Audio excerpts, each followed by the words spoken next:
Hey, what's going on, Guardians? My name is the Black Link, and as you log into the world of Destiny 2 today, you will be met with this brand new splash screen celebrating the start of Arc Week. That's right, we had update 2.2.1 go into effect earlier today, and alongside a myriad of other changes, we got some major buffs to several big Arc classes, as well as an entire week of celebration of, well, the most electrifying element. And in this short video, we're going to run down a few of the things that have changed and what's going to be going on this week, the activities you'll be jumping into.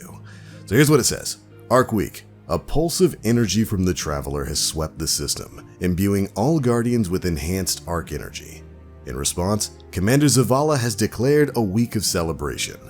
Many Arc subclass paths have been refreshed and improved, and those improvements were detailed in the patch notes for update 2.2.1. We actually covered them in the TWAB video for last week, so if you missed out on some of those changes, there were some major changes to Stormcallers, to Striker Titans, and to the Arc Strider Hunter class. We covered most, if not all, of those changes in the TWAB video. There will be a link down to that in the description box below.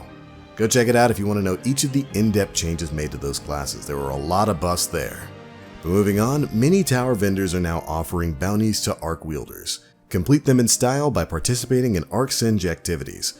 New Arc-themed emotes are now available at the Eververse store, and the Thunderlord quest has returned. If you're a Guardian who missed out on the Thunderlord quest, the murder mystery for Master Ives from last year, you have a chance to get that done now. It's a quest that will be available over at Amanda Holiday in the Towers hangar. So let's go ahead and jump on into some of the changes we've got here. First things first, the Eververse store does have a brand new set of packages with some brand new emotes for you. These come in the form of the Lightning Rod bundle, the Lightning Before Thunder bundle, and the Resting Storm bundle, each of which will contain a brand new Arc-themed emote for the three main classes. The Arc Strider's Patience for Hunters, neat little twirling electric staff animation there. The Striker's Patience animation for Titans. And finally, the Stormcaller's Patience emote for you Warlocks out there. Now, each of these emotes can only be used by their specific classes, but you can pick up each of these bundles for about 500 silver apiece, meaning they're about $5, or $15 total for all three. There we go, that's it for the new emotes, but there's more to look at here for Arc Week. If you check out your favorite vendors, many of them will have Arc-themed bounties for you to complete out in the world. These will include things like getting Arc ability kills or just normal Arc kills and strikes and stuff like that, encouraging you to use the newly powered Arc subclasses out in the world. And indeed, some of these changes are really significant, Guardians. Again, we did cover these changes in the TWAB video from last week. But basically, all of the pre-Forsaken Arc-based subclasses got major buffs in this update, so it may be more than worth it to take them out for a spin in strikes or whatever activities you're going to be playing this week. Mayhem is also live in the Crucible this week, so it's going to be a great opportunity for you to try out some of those new Arc Strider and Striker Titan abilities there.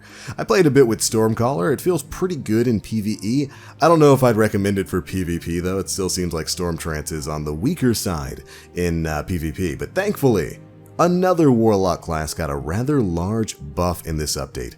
Nova Warp got some pretty huge changes that have made it more than good enough to use in PvP once again. This class previously got destroyed in a round of nerfs that hit it a few updates ago. But with update 2.2.1, they've reduced the charge of the initial detonation by like 20%. They reduced the cost of holding your charge detonation by 7%. They've reduced the cost of your blinking mechanic while in the super by like 20%, so you can actually travel crazy distances without using too much super energy. Seriously, play with some of these changed and updated subclasses. They feel pretty darn good. And if you'd like the full patch notes, there will again be a link to that in the description box below. Now, additionally, of course, the Thunderlord quest is live once again. You can start this off by heading over to the Tower Hangar and talking to Amanda Holiday.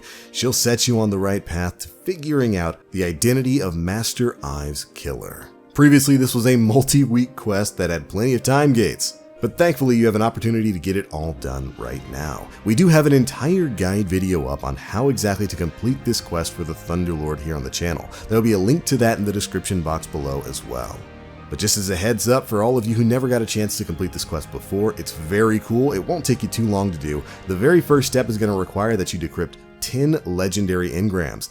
Listen, if you've got enough legendary shards, about 250 at least, you can actually just head over to the Cryptarch, buy his legendary package, and it will count for this step of the quest.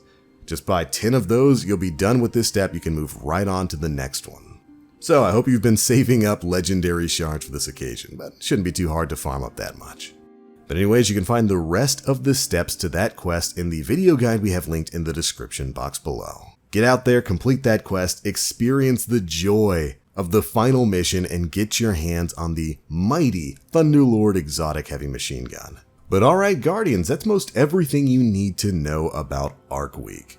It's less of a standard event in Destiny and more of a celebration of the Arc changes that we got in Update 2.2.1, which by the way, full patch notes will be up in a video later today. As an additional heads up, there are a couple of other changes that weren't even mentioned in the patch notes. For one, Xur's Faded engrams, those isochronal engrams you can pick up for 97 legendary shards that generally get you year 1 exotics, can now drop Forsaken exotic. So for you Guardians out there who were cheesing and stayed by Xur through the reset, if you picked up that isochronal afterwards, you probably got access to some Forsaken exotics, which is very exciting. Additionally, we've also seen reports of the Wave Splitter exotic trace rifle, previously a PlayStation exclusive, dropping on both Xbox and PC platforms, specifically from Xur's Faded engram.